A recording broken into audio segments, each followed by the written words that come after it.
वर्णिवेश रमणीय दर्शनम मंदहासरुचिराननाम्बुजं पूजितं सुरु नरोत्तमैर्मुदा धर्मनंदन महं विचिन्तये। असतो मा षड्गमय तमसो मा ज्योतिर्गमय मृत्युर्मा अमृतं गमय। ओम शांति शांति शांति। भक्तो गया वखतनी ज्ञान सभानी अंदर आपणे बधाए फागण सुदी पूर्णिमाने दिवसे जे धूळेटीनो उत्सव मनावવાનો છે એ ધૂળેટીનું શાસ્ત્રીય મહાત્મ્ય જે છે આપણે શ્રવણ કર્યું। હવે આ ધૂળેટીને દિવસે એટલે કે ફાગણ સુદી પૂર્ણિમાને દિવસે નરનારાયણ દેવનું પ્રાગટ્ય થયું હતું। આ ઉપરાંત આ જે નરનારાયણ દેવનું પ્રાગટ્ય થયું એ કથા તથા આ નરનારાયણ દેવના પ્રાગટ્યને દિવસે એ ભગવાનને પુષ્પોના હિંડોળાની અંદર બિરાજમાન કરી ઝુલાવવામાં આવે છે, જેને પુષ્પ દોલોત્સવ કહેવામાં આવે છે, તે કથા। આ ઉપરાંત આપણા સંપ્રદાય એટલે કે સ્વામિનારાયણ સંપ્રદાયની અંદર આ પુષ્પ દોલોત્સવ મહોત્સવ જે છે એ કયા સ્થાનની અંદર જઈને ઉજવવાનો છે તથા એના દર્શનનું શું ફલ છે વગેરે વગેરે સૂક્ષ્મ બાબતો જે છે એ પુરાણોની ઉપર દ્રષ્ટિ કરી તથા સંપ્રદાયના માન્ય પ્રબંધો પર દ્રષ્ટિ કરી હું લાગ લગાડ 2 પ્રવચનોની અંદર એ બધી જ વાત તમને લોકોને કહીશ। તે બધા એકાગ્ર મનથી ધ્યાનપૂર્વક સાંભળજો। ભક્તો, આ પુષ્પ દોલોત્સવ સંબંધી પહેલી કથા જે છે એ ભવિષ્ય પુરાણની અંદર આવે છે। ભવિષ્ય પુરાણના ઉત્તર પર્વના 134મા અધ્યાયની અંદર યુધિષ્ઠિર મહારાજ અને શ્રી કૃષ્ણ ભગવાનનો સંવાદ છે અને એની અંદર આ પુષ્પ દોલોત્સવની ઉત્પત્તિની કથા બતાવવામાં આવેલી છે। એ બેઠી જ કથાઓ જે છે એ અહીં વાંચી જાઉં છું। ભગવાન શ્રી કૃષ્ણ યુધિષ્ઠિર રાજા પ્રત્યે બોલ્યા કે હે મહારાજ, હવે અમો તમારી પાસે દોલોત્સવનું વર્ણન કરું છું। કોઈક સમયે સ્વર્ગમાં આવેલા નંદન વનમાં દોલોત્સવ થયો હતો। વસંત ઋતુમાં દેવાંગનાઓ અને દેવતાઓ મળીને ડોલ ક્રીડા કરવા લાગ્યા। નંદન વનમાં આ મનોહર ઉત્સવ જોઈ ભગવાન શંકર પ્રત્યે પાર્વતીજી બોલ્યા કે ભગવાન, આપ આ ક્રીડાને જુઓ, આ પણ અમારે માટે એક ડોલ બનાવો, જેના પર બેસી હું આપની સાથે ક્રીડા કરી શકું।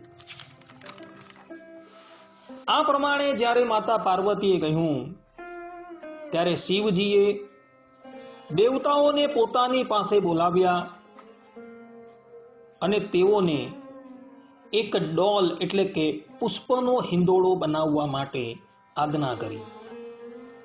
દેવતાઓએ શિવજીની આજ્ઞાને મસ્તકે ધારણ કરી તેમના કહેવા પ્રમાણે સુંદર અને ઉત્તમ ઇષ્ટાપૂર્તમય 2 સ્તંભ જમીનમાં દાટીને તેના પર સત્ય સ્વરૂપ એક લાકડાનું પાટિયું મૂક્યું અને વાસુકી નાગની દોરી બનાવી।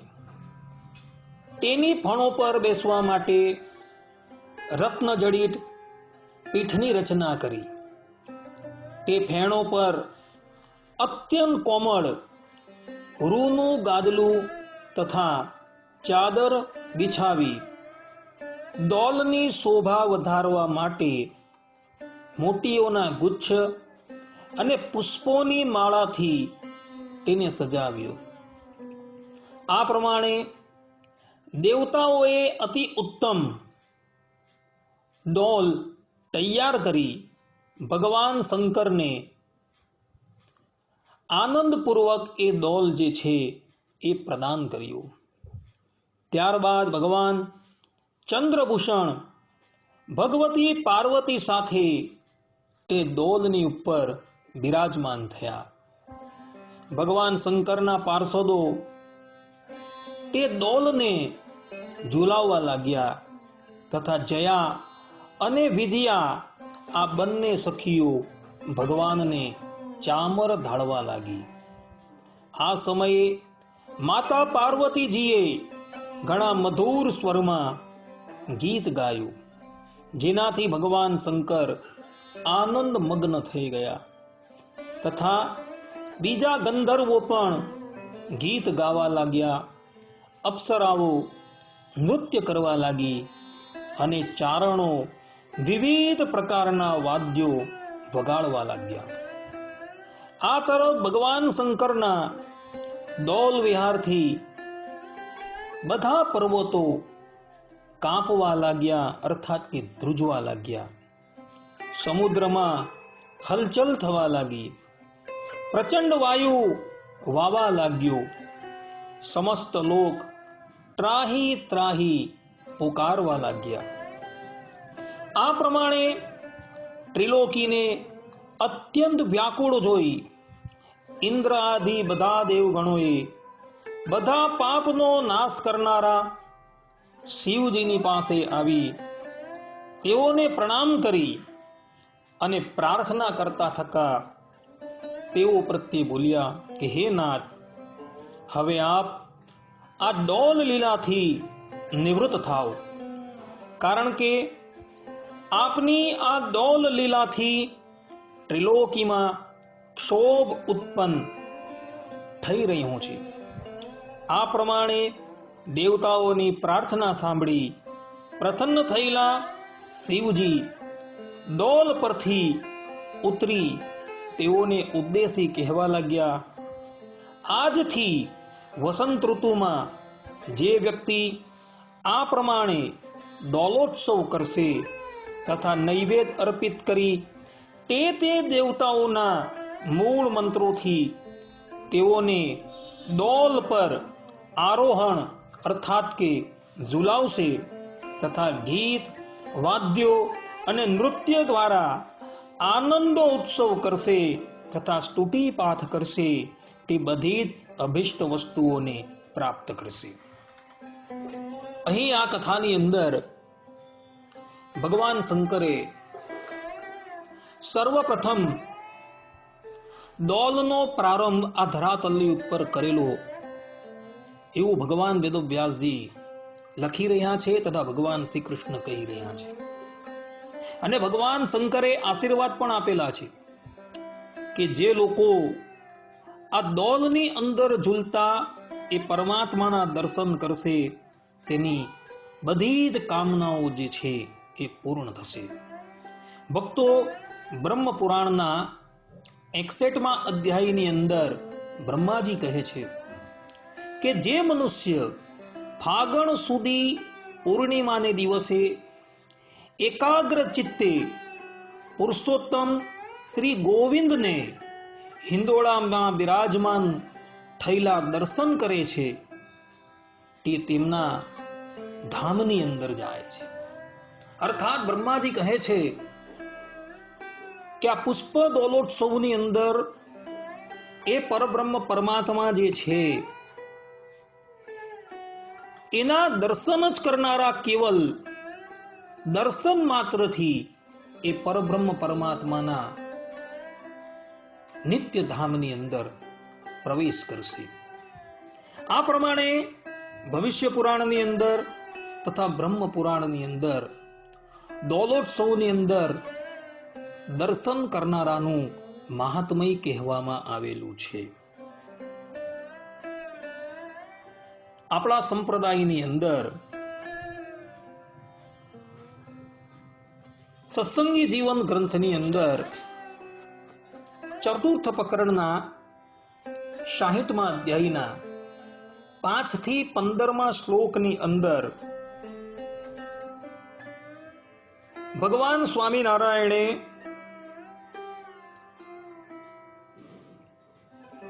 આ ઉત્સવ કેમ ઉજવવામાં આવે છે તેનો પ્રકાશ કરેલો છે તથા આ ઉત્સવની અંદર ભગવાનની પૂજા કઈ કઈ સામગ્રીથી કરવી એ બધી જ બાબતોનું સૂક્ષ્મ વર્ણન કરવામાં આવેલું છે.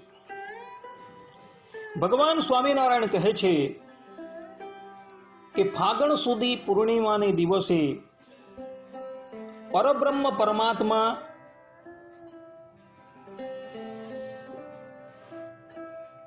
ભગવાન શ્રીમન નારાયણ ધર્મદેવ અને દક્ષ પ્રજાપતિની પુત્રી મૂર્તિના ઘરે એટલે કે ભક્તિના ઘરે પોતાની પૂર્ણ સામર્થ્ય ધારણ કરી નરનારાયણ રૂપે પ્રગટ થયા હતા અને તે સમયે દેવતાઓએ ધર્મદેવના આશ્રમની અંદર બાંધેલા હિંડોળામાં તે નરનારાયણ દેવને પધરાવી એમનું પૂજન કરેલું હતું અને એમને હિંડોળાની અંદર ઝુલાવેલા હતા અને એટલે માટે આ દિવસે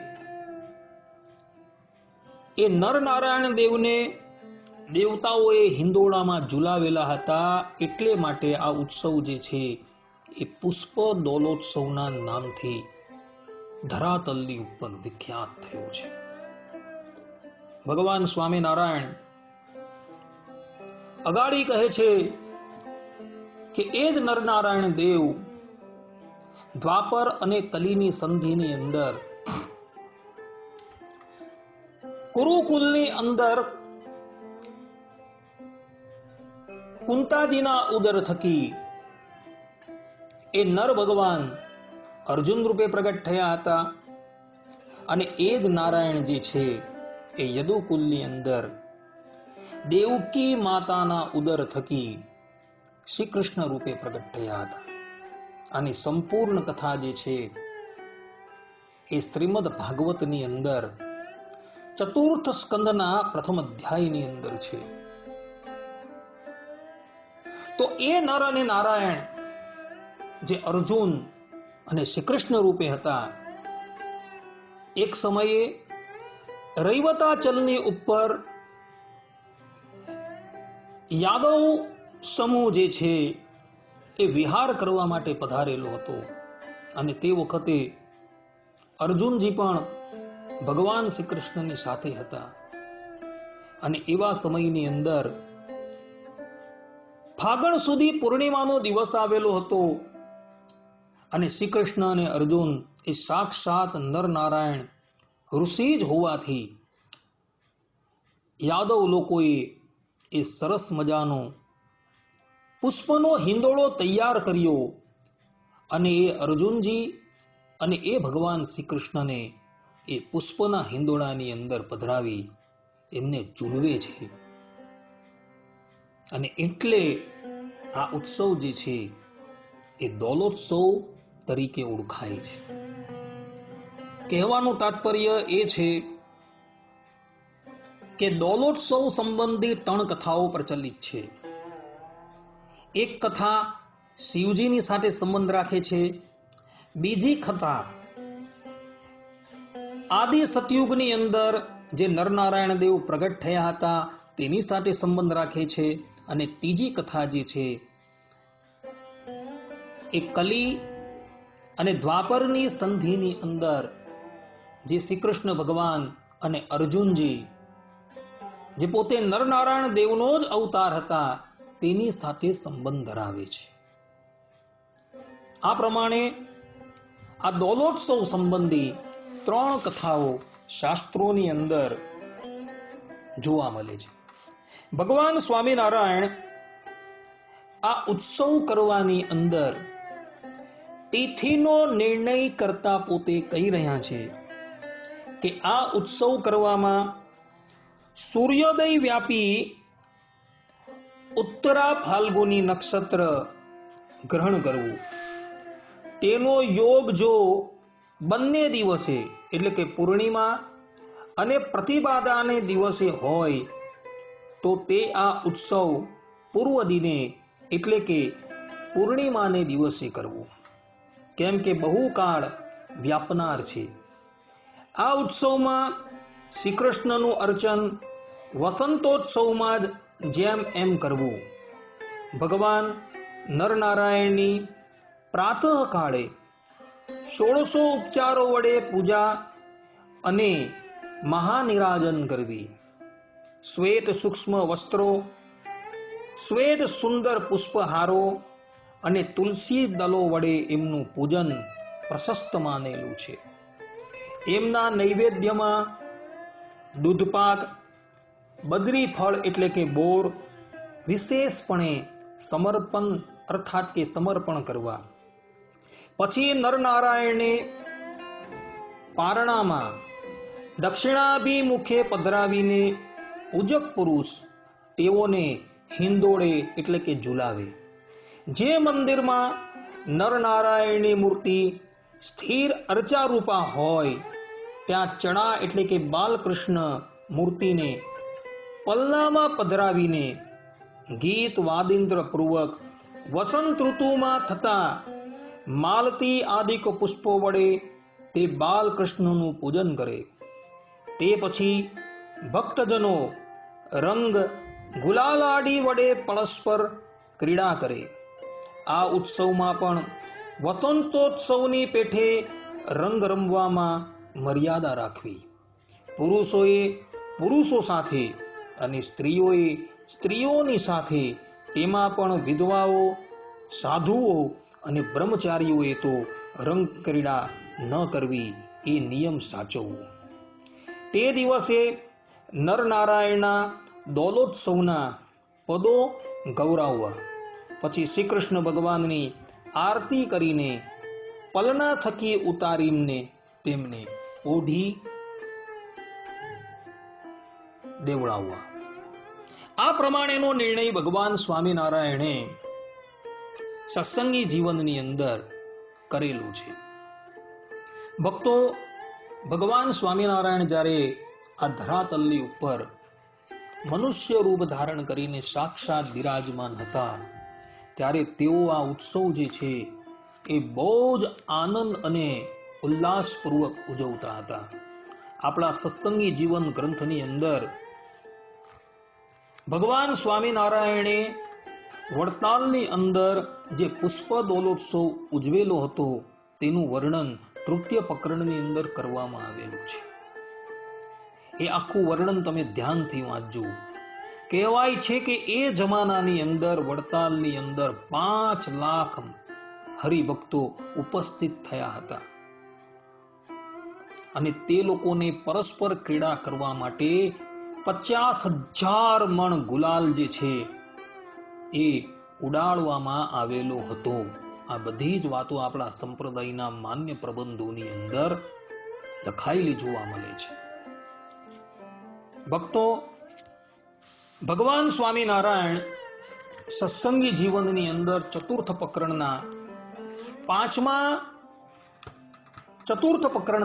25મા અધ્યાયની અંદર સ્પષ્ટ રૂપે આ નરનારાયણ દેવ જે છે એ કોણ છે તેનું વર્ણન કરતા પોતે કહે છે કે ગોલોકમાં અક્ષર નામના તેજો મંડળના મધ્યમાં જે શ્રી કૃષ્ણ પુરુષોત્તમ આપણા ઈષ્ટદેવ વિરાજમાન છે તે જ પોતે ભૂતલ ઉપર સર્વભૂતોના શ્રેય માટે ધર્મ પ્રજાપતિ અને તેમની મૂર્તિ નામની પત્નીએ અતિ દ્રઢ ભક્તિપૂર્વક ધ્યાન કરતા તેમને ઉપર પ્રસન્ન થઈને તેમના અંગ થકી પ્રાદુર્ભાવ પામતા નરનારાયણ એવા બંને રૂપ ધારીને વર્ણી વેશ રમણીય ધરાતલની અંદર બિરાજમાન થયા હતા. તે ધર્મમૂર્તિને વાંછિત વરદાનથી સંતોષ પમાડીને પછી નરોના નિશ્રેયસ માટે નરનારાયણ ભગવાન બદરી વનની અંદર પધારેલા હતા. કર્મોનો વિલંબ વિના ફળ આપનારા આ ભરતખંડમાં પોતાના ચરણના સમાશ્રયને પામેલા મનુષ્યના ભોગ મોક્ષની સિદ્ધિ માટે સ્વયં તપશ્ચર્યા આચરતા થકા અધ્યાપી બદ્રિકા આશ્રમની અંદર બિરાજમાન છે. આ પ્રમાણે ભગવાન સ્વામિનારાયણ કહે છે કે અક્ષરધામના અધિપતિ જે શ્રી કૃષ્ણ ભગવાન છે તે જ બ્રહ્માજીના પુત્ર ધર્મ અને દક્ષ પ્રજાપતિના પત્ની દક્ષ પ્રજાપતિના કન્યા એવા મૂર્તિ દેવી થકી નરનારાયણ નામ ધારણ કરીને પ્રગટ થયા હતા. આમ નરનારાયણ દેવ જે છે એ કોઈ સામાન્ય નથી, પરંતુ સાક્ષાત પરબ્રહ્મ પરમાત્મા જ છે. અને એ જ નર અને નારાયણ જે છે એ દ્વાપર અને કલીની સંધિની અંદર કુરુકુલની અંદર અર્જુનજી રૂપે અને યદુકુલની અંદર શ્રી કૃષ્ણ રૂપે પ્રગટ થયા હતા, જેનું પ્રમાણ શ્રીમદ ભાગવતના ચતુર્થ સ્કંદના પ્રથમ અધ્યાયની અંદર જોવા મળે છે, તથા મહાભારતના શાંતિ પર્વની અંદર 342મા અધ્યાયની અંદર પણ જોવા મળે છે. એટલે નરનારાયણ દેવ એ સાક્ષાત પરબ્રહ્મ પરમાત્મા છે, અનંતકોટી બ્રહ્માંડ નાયક છે, અને અધ્યાપી એ ભૂતલની ઉપર તપસ્યા કરતા થકા બદ્રિકા આશ્રમની અંદર બિરાજમાન છે. ભગવાન સ્વામિનારાયણે જે આ વાત કહી એ વાત શ્રીમદ ભાગવતના પંચમ સ્કંધની અંદર પણ લખેલી છે, અને ત્યાં સ્પષ્ટ રૂપે કહ્યું છે કે ભરતખંડના તેઓ અધિપતિ છે, અને આજે પણ ભરતખંડના મનુષ્યો જે છે એ મનુષ્યના યોગ અને ક્ષેમની ચિંતા કરતા થકા એ તપસ્યા પરાયણ થઈને ત્યાં રહી રહ્યા છે. ભગવાન સ્વામિનારાયણ સત્સંગી જીવનના ચતુર્થ પ્રકરણના 25મા અધ્યાયની અંદર 95મા શ્લોકની અંદર પોતાના સમસ્ત આશ્રિતોને આજ્ઞા આપતા કહે છે કે ફાલ્ગુન માસમાં ઉત્તર ફલ્ગુની નક્ષત્રમાં કરવામાં આવતો પુષ્પ દોલોત્સવ જે છે એ દેશાંતરમાં રહેનારા અમારા તમામ આશ્રિતોએ અમદાવાદ મંદિરમાં આવીને કરવાનું છે.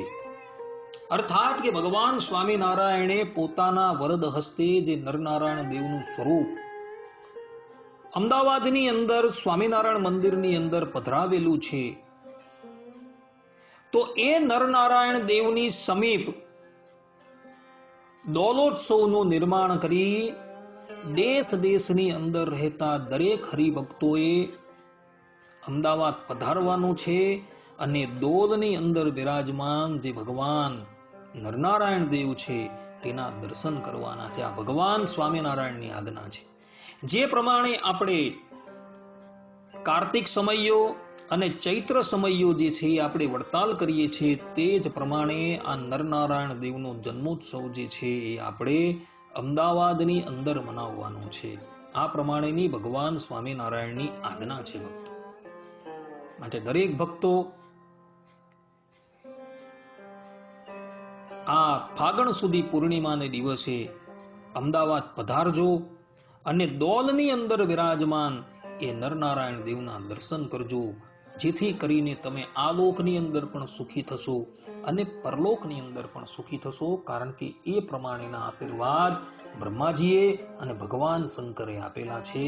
એ બ્રહ્મ પુરાણની અંદર અને ભવિષ્ય પુરાણની અંદર જોવા મળે છે.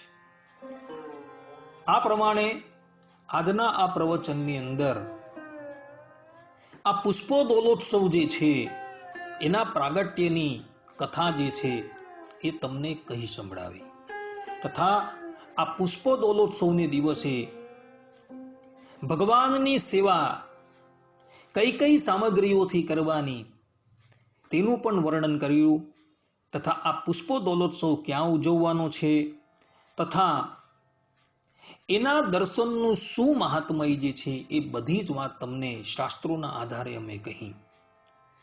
હવે પછીના પ્રવચનની અંદર અમો તમારી પાસે આ નરનારાયણ દેવ જે છે એ નરનારાયણ દેવના પ્રાગટ્ય સંબંધી કથા તથા એમણે જે લીલાઓ કરી, જે જીવાત્માઓને દર્શન આપી એને કૃતાર્થ કર્યા વગેરે બધી જ બાબતો જે છે જે શાસ્ત્રોની અંદર વર્ણન કરવામાં આવેલી છે એનું નિરૂપણ કરશું. ત્યાં લગીન બધા જ ભગવત ભક્તોને હેતપૂર્વક જય સ્વામિનારાયણ. સર્વે સંતો નિરામયઃ, સર્વે સુખીનો ભવંતુ, સર્વે ભદ્રાણી પશ્યંતુ, મા કશ્ચિત દુઃખ ભાગ ભવેત. અસ્તુ. જય સ્વામિનારાયણ.